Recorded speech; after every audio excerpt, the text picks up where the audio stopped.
And we are here with still the leader of the U.S. Women's Championship, Jennifer Yu, on 7.5 out of 8. I have to ask you, I know the record for a 9-rounder in this tournament to be 8.5 points, but tournament is now 11 rounds. Do you even know what the record is for most points? No, no. I mean, I only know like the last 5 years that I've played. Like, I haven't done my research. In your wildest dreams, did you ever think you'd have 7.5 out of 8? I mean, no, just no. Yeah, I've always done really bad in this tournament in the beginning, so it's kind of my first time. Yeah, you haven't had too many stumbles. Even when your position has felt like it was going to stumble, it hasn't happened yet.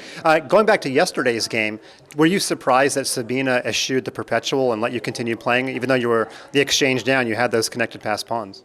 Yeah, I was sort of surprised, but part of me felt like she would go for that because I think she thought, well, she was better before, so it's just like a psychology thing where you just kind of like, if you were better, you don't just want to get the draw. So it's like the economic theory of sunk costs. She had to accept that that's in the past. Would you say that's about right? Yeah. Now, if you should keep winning and you should get to, let's say, 10.5 out of 11, the Fisher Prize was in effect. You're not officially entitled to it for $64,000, but do you think Rex will throw something your way if you get 10.5 out of 11? I mean, I kind of accepted that I wouldn't get it, like round 5 or whatever. Yeah, I think it was round 5, so, I mean, whether or not, it's not up to me. You mentioned on the broadcast the very funny situation that you had a very bad national high school scholastics very recently, by your standards, your words, not mine. But you could end up not winning the national high school and yet crushing the field in the U.S. women's. Do you find a little bit of irony in that? Yeah, it is kind of funny, but like also that tournament, it's like 3 rounds a day. It's not really my kind of tournament. It was like a warm up. It was technically just supposed to be a warm up, so that's my defense. So yeah. But yeah. Why do you think you played it and some of your other, countrymen here, the other juniors, did not play in that tournament?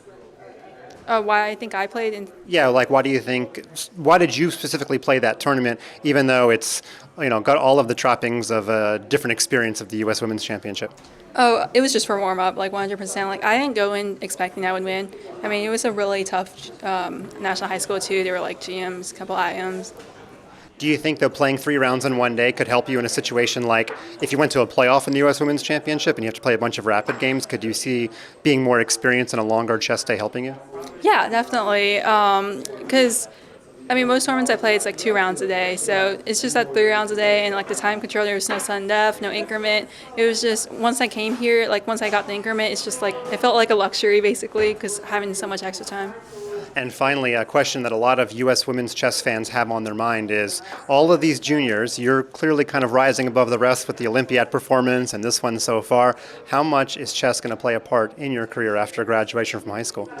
I mean, I still have like a year left to decide that, but I mean, I might take a gap year. I don't know. It's just how I'm going to feel in a year or so.